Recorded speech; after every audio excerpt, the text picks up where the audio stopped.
අපි ස්ට්‍රක්චර් ටික බලමු. පළවෙනි ස්ට්‍රක්චර් එක ගමු. හරි. අපිට කියනවා බෝල විදින එකට සම්බන්ධ කරන ලද දුන්නක දුනු නියතය K සෙවීම සඳහා ශිෂ්‍යයෙකු පරීක්ෂණය සැලසුම් කළ තියෙනවලු. ඔහු බෝලය විදින තිරස් මේසයක් මත තබා එය එක රූපය දැක්වෙන ආකාරයට ඝර්ෂණයෙන් තොරව වක්‍ර බෑවුමක තලයකට සවි කරලා තියෙනවලු. නිකන් මෙහෙම වක්‍ර බෑවුමක තලයකට සවි කරලා තියෙනවා. හරි.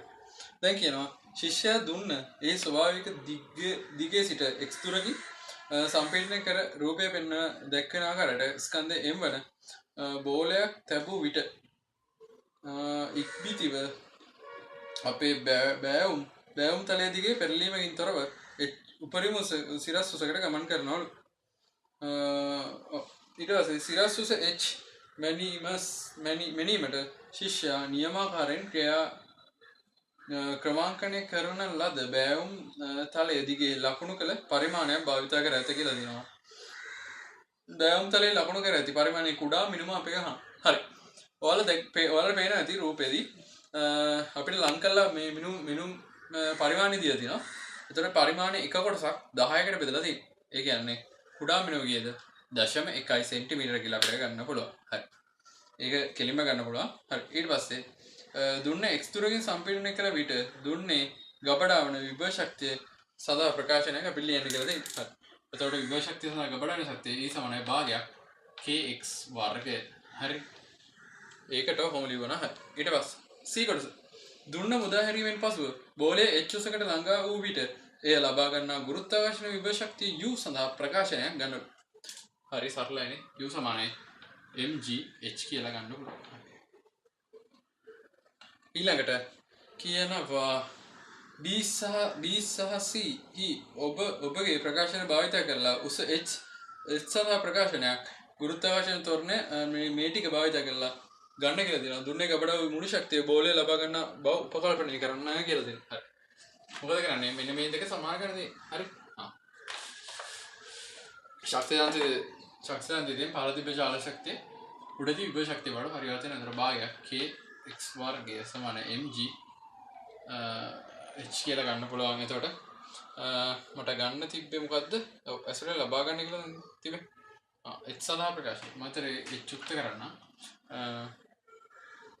h යුක්ත කරාම x වර්ගය මම ලියන්න එළියේ. එතකොට h යුක්ත කරාම මට එනවා k විදිහම 2 mg කියලා. ඕක තමයි අපිට එන ප්‍රකාශනය h සඳහා. හරි. ඊළඟට D ප්‍රකාශය ලබා ගැනීම සඳහා භාවිත කළ මූල ධර්මයක් ශක්ති සංස්කෘති මූල ධර්මයනේ. ශක්තිය හානියලා නැහැ. ශක්ති සංස්කෘති මූල ධර්ම තමයි අපි පාවිච්චි කරපු මූල ධර්ම. හරි. F කොටස. දුනු නීති K සෙවීම සඳහා ශිෂ්‍යයා දෙක රූපය පෙන්වන දක්වන ආකාරයට x වර්ගයේ ඉදිරියෙන් h ප්‍රස්ථාරයක් ඇඳ ඇත කියලා තියෙනවා. හරි. ප්‍රස්ථාරය අසතුදායකයි ගුරුවරයා පවසයි. එය අසතුදායකයි ඔබ සිතන්නේ ඇයි කියලා අහනවා. හරි. ඔයාලට දැක්ක ගමන් පේනවා එක මේ කියන්නේ සමහර මැද ටිකක් නැහැ. ආය අන්තිමට එකක් තියෙනවා. ඒ විදිහට ඉතින් මේක ඒකාකාර විහිදීමක් නැහැ කියන එක තමයි අපිට කියන්න පුළුවන්. ඒතකොට මේක අසතුටුදායක වෙන්න හේතුව දත්ත ලක්ෂ්‍ය ඒකාකාරව විහිදී නැති එක තමයි. විහිදිලා නැති නෑ කියන එක තමයි ගන්න වෙන්නේ. ඊළඟට ප්‍රස්ථාරය වැඩි දියුණු කිරීම සඳහා මෙම පරීක්ෂණයේදී ඔබ ගන්න ක්‍රියාමාර්ගය ප්‍රස්ථාරය වැඩි දියුණු කිරීම සඳහා මෙම පරීක්ෂණයේදී ඔබ ගන්න ක්‍රියාමාර්ගය යනවා. අපි කරන්න ඕනේ x වර්ග මුළු ප්‍රස්ථාරය දිනන්නේ x වර්ග සින්නේ ඒක. එතකොට අපිට පුළුවන් මුළු පරාසය පුරාම ඒකාකාර විසිරී යන ලෙස x මිනුම් තෝරගන්න නේ. ඒ කියන්නේ අපි ගන්න x වර්ග දැන් x වර්ග ප්‍රස්ථාරයනේ තියෙන්නේ. x වර්ග ප්‍රස්ථාරයනේ තියෙන්නේ. එතකොට දැන් මෙහෙම තියෙන්නේ. මෙතන මේක x වර්ග ප්‍රස්ථාරයනේ තියෙන්නේ. දැන් මම x ගන්නවා x වර්ග එනවා මට මෙතන 4යි ඔය විදිහට එනවා කියනවා. මෙන්න මෙන්න මේ විදිහට එන්න අපි එක්ස්ට්‍රා ගන්න ඕනේ අගේ අහන්න. අන්න ඒ වගේ. දැන් මෙතන මම මෙතන ගන්නවා කියනවා 1 2 3 4 5 ඒ විදිහට එක්ස්ට්‍රා මෙයා වර්ගමූලය අරන් තමයි ගන්න ඕනේ නේ. අර ඒ විදිහට මෙයාගේ වර්ගමූලය ගත්තා නම් හරි x නේ. එකේ වර්ගමූලය ගත්තා නම් හරි. ඔන්න ඔය විදිහට x ගත්තා නම් හරි නේ. ඔන්න ඔය විදිහට මේවායේ වර්ගමූලය අරගෙන x දුරවල් ගත්තා නම් හරි. මම මේ නිකන් කිව්වේ. එතකොට ඒකාකාර විදිහක් තියෙනවා. එකට තියෙනවා, දෙකට තියෙනවා, තුනට තියෙනවා, හතරට තියෙනවා, පහට තියෙනවා, හයට තියෙනවා. අර ඒ වගේ x විහිදෙන පරාසයේ x වර්ගයේ විහිදෙන පරාසයේ අපි ඒකාකාර විහිදෙන විදිහට x ගත්තා නම් හරි. ඒක තමයි කියන දේ. හරි. අපේ දිනු කරන්න බලාපොරොත්තු වෙන්නේ ඒ විදිහට. හරි. G වැඩි දිනු කරන ලද ප්‍රස්ථාරයකින් ලබා ගන්නා ලද අනුක්‍රමණය 200ක් සහ mයාගේ 0.125 කිලෝග්‍රෑම් නම් දුනු නීතකයේ සඳහා අගේ හොයන්න තියෙනවා. මෙයාගේ අනුක්‍රමණය 200 කියලා හොයන්න. අනුක්‍රමණය මෙයා y මෙයා x වර්ග කියන්නේ සොයාගත්තු විචලනය, මෙයා පරායත්තු විචලනය. ඒතර මෙයා තමයි අනුක්‍රමණය. අනුක්‍රමණය සමාන වෙනවලු 200ට. ඒක දෙකෙන් බෙදලා ස්කන්ධය අපිට දීලා තිබ්බ 0.125යි 10 ගුරුත්වජ තොරණය. එතකොට k අගේ හොයන්න තියෙන්නේ. k මට එනවා මෙතන 2යි මෙතන 4යි 4යි. එතකොට මෙතන 5ක් කියලා තමයි එන්නේ. 0.5යි මෙතන 10යි. එතකොට මට එනවා අපිට k සඳහා අගයක් එනවා 50ක් වගේ නේ ඉන්න ඕනේ. හරි 500යි k සඳහා අගය එනවා 500යි මීටර් නිව්ටන් කිය. ඔන්න ඔය විදිහට තමයි k ට අගේ හරිය ඒක අනිවාර්යෙන් දාන්න. හරි. හරි ඊළඟට අපිට කියනවා මේ පරීක්ෂණයේදී ශිෂ්‍යයා සම්පීඩනයේ x සහ අනුරූපී උස h මණි කියලා දෙනවා. මිනුම් දෙකෙන් කුමන මිනුම එකිනෙකට වඩා නිවැරදිව ලබා ගන්න යුතුද මේට හේතුව දක්වන්න. ඔයාලා දන්නවා වැඩියෙන්ම බලපාන්නේ මේකට x වලගේ වර්ගයක් කියලා තමයි බලපාන්නේ. දෝෂයක් આવොත් වර්ගයක් කියලා වෙනවා. ඒකෙන්ද නිවැරදිව ලබා ගන්න ඕනේ x අගය කියන එක තමයි ලියන්න තියෙන්නේ. හරි. ඕක තමයි එතකොට ඒකේ කතාව. හරි. හරි. අපි දෙවෙනි ස්ට්‍රක්චර් එක බලමු. ඒක කියනවා තාපය ගන්න වසන ලද එක් කෙලවරක් සහ ජල කෙන්දක් සහිත සිර කරන ලද වායු කඳක් සහිත පටු නලයක් භාවිතයෙන් ජලයේ සංතෘප්ත වාෂ්ප පීඩනය උෂ්ණත්වය සමග විචලනය අන්වේෂණය කළ හැකිය කියලා දෙනවා. මෙම පරීක්ෂණයේදී නලය ජල බීකරය තුල රඳවනු ලැබේ කියලා දෙනවා. බීකරය තුල ජල මට්ටමට තිබිය හැකි ABC පිහිටු 3ක් එක රූපේ පෙන්වලා තියෙනවා. හරි. පරීක්ෂණ ආරම්භයේදී තිබිය යුතු නිවැරදි පිහිටුව මෙයින් කුමක්ද කියලා අහලා තියෙනවා. හරි. මම රූපය අදින්නම්. මෙයාගේ පරීක්ෂණ වල මෙහෙම. හරි මෙයා A මෙයා B මෙයා C කියලා දෙනවා. හරිද? මෙයාගේ පරීක්ෂණ අපේ මේ රසදියේ ටික දින්නේ මෙහෙම. ඔය විදිහට තමයි. රසදියේ මොකද ඒ ටික කොහමද එහෙම තියෙන්නේ. හරි. අවශ්‍යත්ව මානසික නෑ. හරි. එතකොට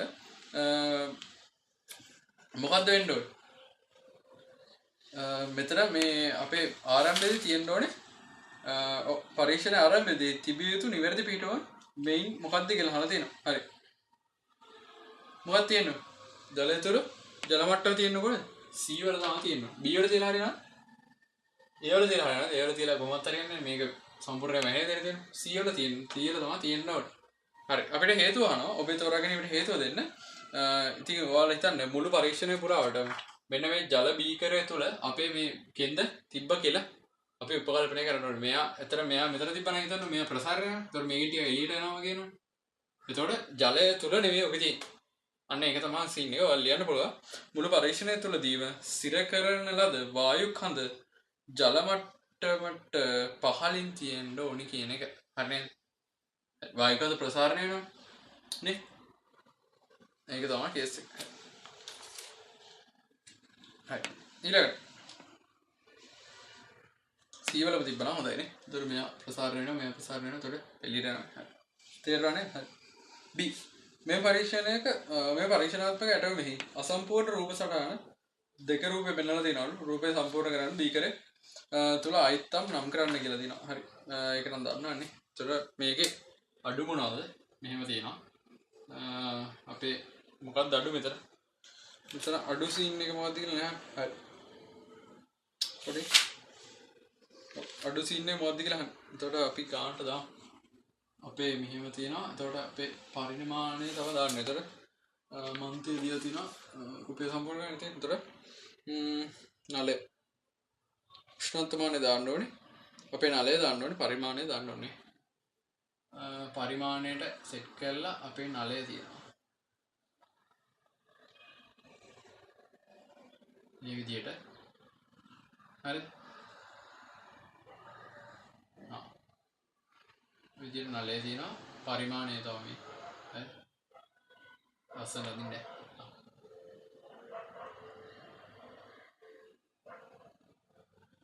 හරිද? මේක තමයි තියෙන නලය. නලයත් එක්ක අහන්න. එතකොට උෂ්ණත්වමානය මේ පැත්තෙන් දාමු. හරි. ඔන්න ඔහොම තමයි. තියෙන්නේ. මම එතන හරි. නම් කරන්න ඕනේ. මෙයා පරිමාණය, මෙයා අපේ නලය, මෙයා උෂ්ණත්වමානය. හරි.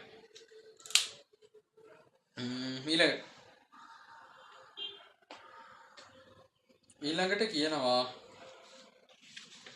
ඊළඟ අපිට කියනවා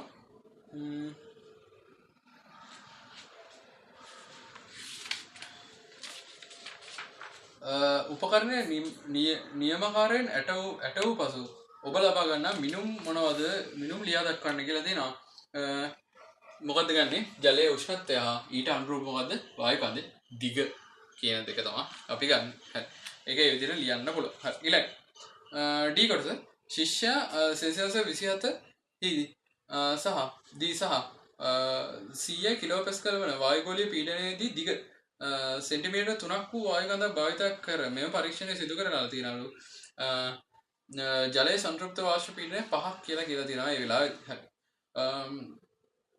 ඉහත දත්ත භාවිත කර ටීටා උෂ්ණත්වයකදී වායු කඳෙහි දිග L සහ ජලයේ සංතෘප්ත වාෂ්ප පීඩනය P සම්බන්ධ කර සමීකරණයක් ලබා ගන්නලු. ජලකෙන්ද නිසා ඇතිවන පීඩනය නොගැනිය හැකි උපකල්පනය කරන්න කියලා තියෙනවා. හරි. ජලකෙන්දන්නේ එතන තියෙන. හරි. අපි මොකද කරන්නේ? ඔයාලා දන්නවා මෙතන පීඩනය උෂ්ණත්වය ඒ වගේම මොකක්ද වෙනස් වෙන්නේ? පරිමාවත් වෙනස් වෙනවා.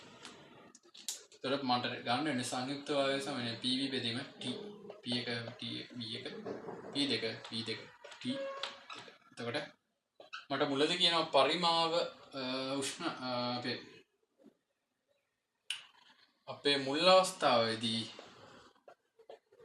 පීඩන සංතෘප්ත වාෂ්ප පීඩනය 5යි තියෙන පීඩනය 100 කිලෝ පැස්කල්. ඒකෙන් අඩු වෙනවා සංතෘප්ත වාෂ්ප පීඩනය 5ක්. හරි. එතකොට උෂ්ණත්වය සෙල්සියස් එක 300 තියෙන්නේ වැඩි ගන්න ඕනේ 3 වැඩි කිරීම. ඒ කියන්නේ පරිමාව සෙන්ටිමීටර් 3ක් වාරයක් හරස්කඩ වර්ගඵලය කියන එකේ. හරි. ඊට පස්සේ මොකද වෙන්නේ? 100න් අඩු කරන ඕනේ P. ඒක වැඩි කරන්න ඕනේ L වාරයක්. ඊට ඒක බෙදන්න ඕනේ. ඒ වෙලේ තියෙන උෂ්ණත්වය කීයද? 273යි. ටීටා උෂ්ණත්වය කීයද? ඒතකොට ටීටා කියන එක මෙන්න මේක තමයි එන්න ඕනේ. මේ ඒට ඒක කපලා දාන්න පුළුවන්. ඒතකොට ඒ අයින් කළා මට උත්තරේ මේ විදිහට තියන්න පුළුවන්. P ඔන්න ඔය විදිහට තමයි එතන උත්තරේ එන්නේ. ප්‍රකාශනයක් විතරයි ලියන්න තියෙන්නේ. ඔය දෙක ලියවනම් හරි. හරි. අර මෙතන මුළු පීඩනයේ සංතෘප්ත වාෂ්පය අඩු වෙන්න ඕනේ. එතකොටනේ මේ අපේ අසන්තෘප්ත වාෂ්පයනේ මේක දාන්න පුළුවන්. සංයුක්ත වායු සමීකරණය. ඒක තමයි 5ක් මේක අඩු කරලා 5ක් අඩු කරේ Pත් අඩු කරේ. හරි. හරි ඊළඟට කියනවා ජලකඳේ දිග 1 සෙන්ටිමීටරය උපකල්පනය කර ජලකඳ මගින් ඇති කරන පීඩනය ගණනය කරන්නු. ජලයේ පරීක්ෂණ ප්‍රතිඵල කෙරෙහි ඉන් ඇතිවන බලපෑම නොගැනිය හැකි බව උපකල්පනය බව පෙන්වන්න කියලා තියෙනවා. හරි. ඔය බව පෙන්වන්න කියන්නේ. හරි. ජලකෙන්දේ උස සෙන්ටිමීටර වලින් දියා දෙනවා. ඝනත්වය දියා දෙනවා. ඒකට මට කියන්න ඕනේ ජලකෙන්දෙන් ඇති වෙන පීඩනය නොගැනිය හැකි කියලා කියන්න තමයි. හරි. එක වැඩි කිරීම 10 දෙකෙන් H ρ G නිකන් ඇති වෙන පීඩනය. හරි. පීඩනය ඇති ජලකෙන්දේ ඇති වෙන පීඩනය 10 3යි මෙතන 10යි.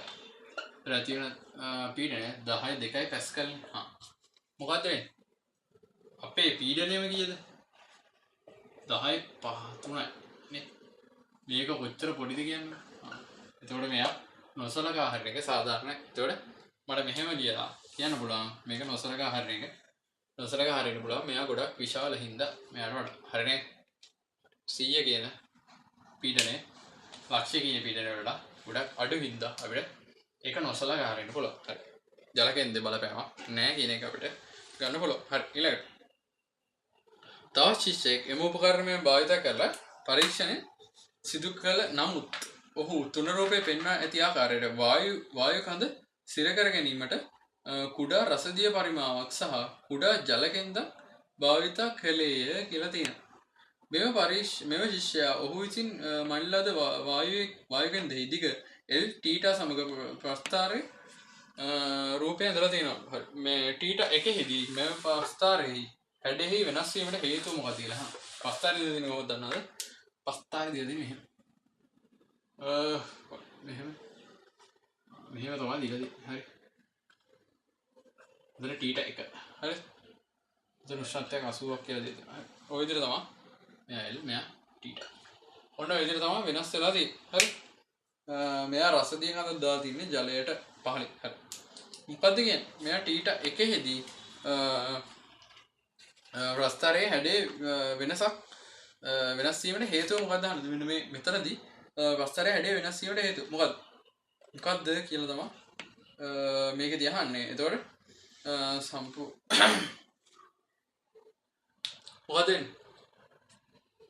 ගන්න මෙතනදී සම්ප්‍රයුක්තයිනේ. මෙන්න මෙතනදී සම්ප්‍රයුක්ත වාෂ්පය, මෙතනදී අසන්තෘප්ත වාෂ්පය සම්පූර්ණයෙන්ම අසන්තෘප්ත වෙනවා. මෙතන සම්ප්‍රයුක්තයි අසන්තෘප්තයි දෙකනේ තියෙන්නේ. එතකොට මෙතනට එනකොට සම්පූර්ණයෙන්ම අසන්තෘප්ත වෙනවා. අන්න ඒක තමයි මෙතනදී වෙන්නේ. හරි. ඒ කියන්නේ සම්පූර්ණ ජලයේ ප්‍රමාණය වාෂ්ප වෙලා අසන්තෘප්ත වාෂ්පයක් හදනවා. එතකොට තමයි මෙන්න මෙයා රේඛීය වෙන්නේ. හරිනේ? එතකොට මොකද්ද ලියන්න පුළුවන්? උෂ්ණත්වය θ එක පසු කර යනකොට ජලය සම්පූර්ණයෙන්ම වාෂ්ප වී නලය තුල අසන්තෘප්ත ජල වාෂ්පයක් බවට පත් වීම කියන එක තමයි ඔයාලට ලියන්න පුළුවන්. හරි. මේක අසන්තෘප්ත වෙන හින්දා තමයි මේක මේ විදිහට වෙනස් වෙන්නේ. හරි. හරි. මට දීලා තියෙනවා තුන්වෙනි ස්ට්‍රක්චර් එක බලමු. මේ රූපේ දීලා තියෙනවා. හරි. කියනවා සාමාන්‍ය සිරුරාවතේ සංයුක්ත අන්වේෂයක් ඉදිරියෙන් තැබූ OP වස්තුවක්. OP වස්තුවෙන් නිකුත් වන කිරණ දෙකක් ගමන් කරන පත එක රූපයේ පෙන්වලා තියෙනවලු. නිරීක්ෂකයාගේ විෂද දෘෂ්ටිය අවමදුර 25 සෙන්ටිමීටර් කියලා තියෙනවා. අවනත මගින් සෑදූ ප්‍රතිබිම්බයේ රූප සටහනේ ඇඳ P කියලා ලකුණු කරනවා. අවනත මගින් හදපු එක. මේකෙන් හදපු ප්‍රතිබිම්බයනේ කියන්නේ. මේක O මෙයා P කියලා ලියන්නලු. හරි. ඒකේ විදිහට අදින්න දී. හරි. ඊළඟට අපිට කියනවා මොකද්ද කේස් එක?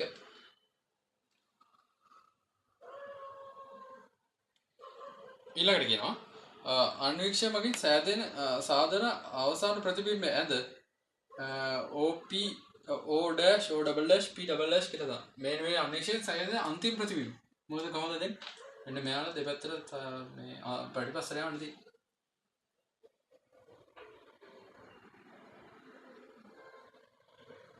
හරි. දැන් ගමන් එතකොට P O මේක තමයි අන්තිමට හැදෙන ප්‍රතිබිම්බය. හරි. ඒකත් ඒ විදිහට අඳින්න තියෙනවා. හරි. ඊළඟට කියනවා අවනතෙහි වස්තුව පිහිටි පැත්තේ නාභියෙහි පිහිටුම F එක කියලා ලකුණු ගන්න ඕනේ. මෙතන මෙයාට සමාන්තරව ඇවිල්ලා තින්නේ. ඒ කියන්නේ නාභිය හරහා යන්නේ. ඒ කියන්නේ මේ දුරට සමාන දුරක් මේ පැත්තේ අඳින්න තියෙනවා. එතකොට F එක මෙයා. හරිනේ. හරි. ඊළඟට කියනවා රූපය පෙන්වන ආකාරයට වස්තු දුර තෝරා ගැනීමට හේතුව කුමක්ද කියලා අහලා තියෙනවා. වස්තු දුර තෝරා ගැනීමට හේතුව මොකක්ද කියලා තමයි අහන්නේ. එතකොට මට එතනදී කියන්න බලන්න. වස්තු දුර තෝරා ගන්න හේතුව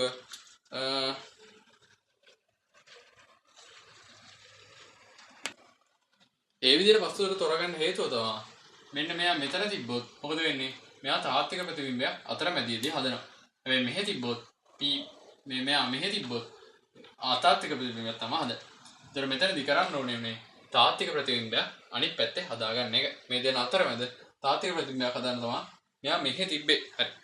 ඒක තමයි ඒකට උත්තරේ දෙන්න ලියන්න ඕනේ. හරි ඊළඟ එක කියනවා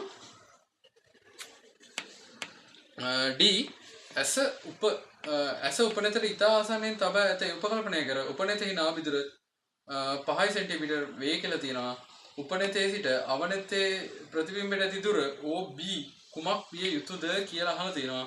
එතකොට මට ඇසේ ඉඳලා දුර තියෙනවා ඇසේ ඔව් මොකක්ද තියෙන්නේ ඇසේ උපනතේ නාබිදුර තියෙනවා 5යි කියලා. ඊට පස්සේ කියනවා අපේ මේකේ නාබිදුර 5යි නම් ප්‍රතිබිම්බය හදන්නේ මොකද්ද? මෙන්න මේ ප්‍රතිබිම්බය අන්තිමට පේන්නේ v දුරකින්. එතකොට අපේ වස්තු දුර මොකද? අපෙන් අහන්නේ වස්තු දුරනේ. එතකොට මොකද කරන්නේ? වස්තු දුර තමයි අපෙන් අහන්නේ. මෙන්න මෙයා තමයි වස්තු දුරනේ. මෙයා තමයි වස්තු දුර, මෙයා තමයි ප්‍රතිබිම්බ දුර. හරි. එතකොට උපනතේ නාභි දුර දෙනවා. ඒ කියන්නේ උපනතර මම දානවා කාජ සූත්‍රය. එකට v ඍණ. එකට v ඍණ එකට u සමානයි. එකට f. හරිද? එතකොට දැන් මම ආදේශ කරන්න. මෙයා විෂය දෘෂ්ටි ආවඳුරින් පේන්න ඕනේ. මෙයා තමයි හොයන්න යන්නේ. ඒතර මෙයා ඍණ 5යි කියලා ගන්න පුළුවන්. හරි. එතකොට u මෙයා මෙහෙට යනවා. මෙයා මෙහෙට යනවා. ඒතර මෙයා දාන දෙකම දාන. එතකොට මෙයා 30 බෙදීම 25 වාරයක් 5 එන්නේ. එතකොට 6 බෙදීම 25. එතකොට 25 බෙදීම 6යි. u සමානයි 25 බෙදීම 6 කියන්නේ 4.1 එකක් වගේ තමයි. එතකොට 4.1 1.7ක් 1.7යි ආසන්නසේ 4.2යි සෙන්ටිමීටර කියලා මම දාන්න පුළුවන් u. එතකොට u කියන්නේ 4.2යි 4යි 2යි කියලා මට ගන්න පුළුවන්. එතකොට අපේ වස්තු දුර එනවා 4.2යි. හරි. ඊට පස්සේ ශිෂ්‍යයාගේ ඊට පස්සේ කියනවා උපනතට ඇති වස්තු දුර ගණනය කරන්න යා. 3 තුන්වෙනි කියනවා උපනත ඇසත් සමග O' P' දෙසට ගෙන ගියහොත් අවසාන ප්‍රතිබිම්බය නිරීක්ෂය ලං වී විශාල විය යුතු විශාල වෙන්නේ නැහැ. විශාල විය යුතු බවට ශිෂ්‍යයෙක් තර්ක කරනවලු. නමුත් තමා එසේ කළ විට ප්‍රතිබිම්බය අපැහැදිලි වන බව ශිෂ්‍යයා පවසයි කියලා තියෙනවා. ප්‍රතිබිම්බය අපැහැදිලි වන්නේ ඇයි කියලා අහනවා. ප්‍රතිබිම්බය අපැහැදිලි වන්න හේතුව මොකක්ද කියලා තමයි අහන්නේ. හරි. එතකොට ප්‍රතිබිම්බය අපැහැදිලි වෙන්න හේතුව තමයි අහන්නේ. මෙතනදී අරක මේක ලං කරනවා. මොකද්ද කරන්නේ? අපේ OP උපනත ඇසත් සමග OP දෙසට ගෙනනවලු. මෙන්න මේක ඇසත් සමග OP දෙසට O' P' දෙට ගේනවලු. එතකොට මොකද වෙන්නේ කියලා තමයි අහන්නේ. හරි. මොකද වෙන්නේ? මෙන්න මෙයා මෙහෙට මෙන්න ලං කරනකොට ඇසේ සෑදෙන අන්තිම ප්‍රතිබිම්බ මොකද වෙන්නේ? දෘෂ්ටි විතානය මත නෙවෙයි හැදෙන්නේ. ඒ කියන්නේ ඒකට පස්සයි වගේ නැදෙන්නේ. එතකොට ඉතින් පැහැදිලිව පේන්නේ නැහැ. ඇසේ සෑදෙන ප්‍රතිබිම්බය දෘෂ්ටි විතානය මත නාභිගත නොවීම කියලා ඔයාලට උත්තරය හම්බෙයි. හරි. මෙහෙට එනකොට මොකද වෙන්නේ? අරක ඇසේ දෘෂ්ටි විතානය මත නෙවෙයි නාභිගත වෙන්නේ අන්තිම ප්‍රතිබිම්බය. ඒක තමයි සීන් එක. හරි.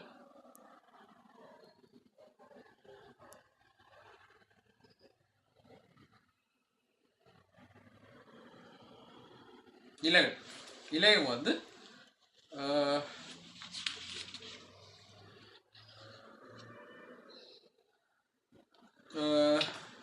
දෙවෙනි ගාන ශිෂ්‍යයාගේ තර්කය නිවැරදිද? වැරදිනේ නේ.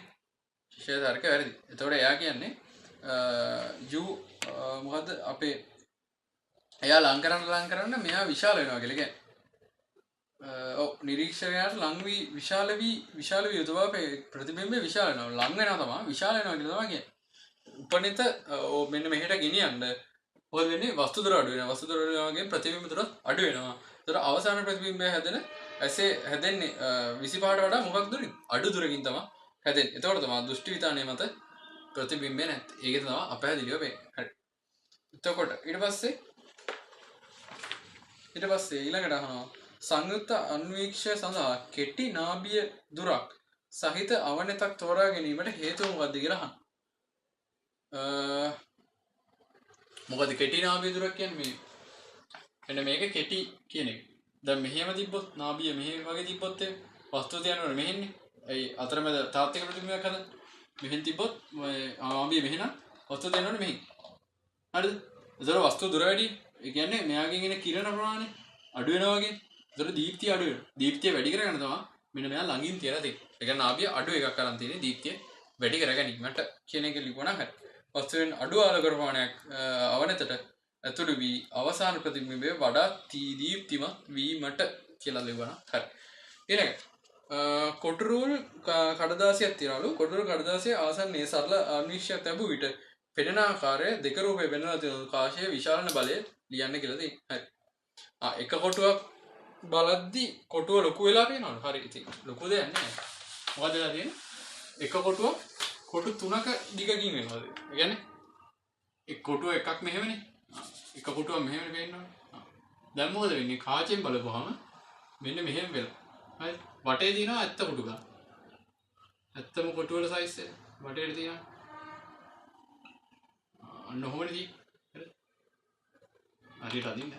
ඔන්න ඔහොමනේ. ඒ කොටු 3ක් විතර විශාල ගන්න තියෙන්නේ. ඒ රේඛීය විශාලය මොකක්ද? මේ 1 3ක් වෙලා. ඒ කියන්නේ විශාල නේ 3යි කියලා අපිට ගන්න පුළුවන්. හරිනේ? ඔන්න ඔය විදිහට තමයි ඒකට උත්තරේ ගන්න වෙන්නේ. හරි. අපි එන හතරවෙනි ස්ට්‍රක්චර්ඩ් එක බලමු. හතරවෙනි ස්ට්‍රක්චර්ඩ් එකේ තියෙනවා මොකක්ද තියෙන්නේ? ලෝහ කම්බි දගරයක ප්‍රතිරෝධ උෂ්ණත්වය සමග විචලනය වන ආකාරය අන්වීක්ෂණය කර ප්‍රතිරෝධයේ උෂ්ණත්ව සංගුණකේ සෙවීමට ඔබට සපයලා තියෙනවා. නියමිතව ඇත කියලා දෙනවා.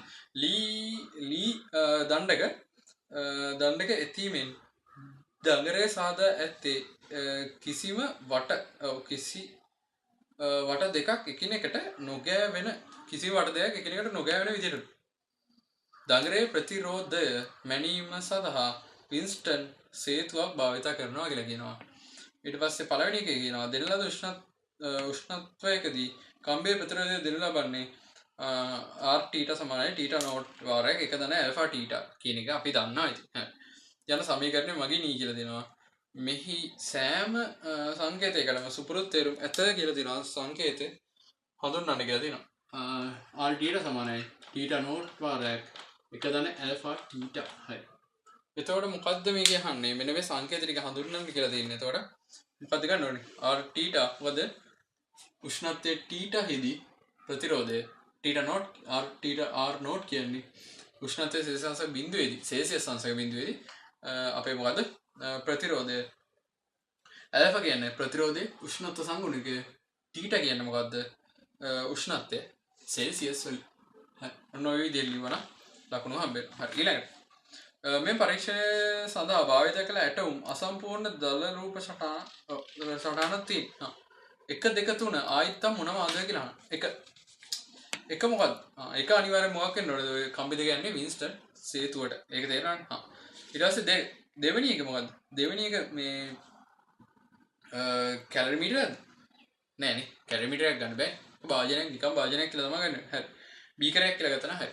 3 ඉතින් මල්සන් දාගෙන. හරි. ඒ ටික හරි. 3 මල්සන් දාගෙන. හරි. ඊළඟට හරි. ද්‍රව්‍ය රත් කිරීමේදී කම්බි දල භාවිත කිරීමේ ප්‍රධාන අරමුණ මොකක්ද කියලා අහනවා. ඉතින් බීකරයේ පතුලේ පෘෂ්ඨයේ ඒකාකාර උෂ්ණත්වය වැඩි කරන තමයි. ඒ කියන්නේ මේ යට කම්බි දලක් පාවිච්චි කරන්නේ. ඒකාකාර උෂ්ණත්වය දෙන්න පතුලට. හරි. එතකොට ඒකට ලියන්න පුළුවන් බීකරයේ පතුලේ පෘෂ්ඨයේ පුරා ඒකාකාර උෂ්ණත්වය තබා ගැනීමට කියලා කියන්න පුළුවන්. උෂ්ණත්වය ඒකාකාරව තබා ගැනීමට තමයි කම්බි දලක් පාවිච්චි කරන්නේ. ඊළඟ එකේ කියනවා පරීක්ෂණ සිදු කිරීම සඳහා ඉහත රූපයේ පෙන්වා නොමැති වින්ස්ටන් සේතුව සැකැස්ම සහ අදාළ ආධාරක වලට අමතරව වෙනත් ආයිත්තම් දෙකක් නම් කරන්නලු. ඉතින් ඔයාලට පේනවා මොකද්ද අඩු උෂ්ණත්ව මානයක් නැහැ. ආයේ මොකද සීන් එක? අර අපේ තාපය හැමතැනම යවන්න ඒකාකාරව යවන්න මන්තයක් ඕනේ මන්තනය කර.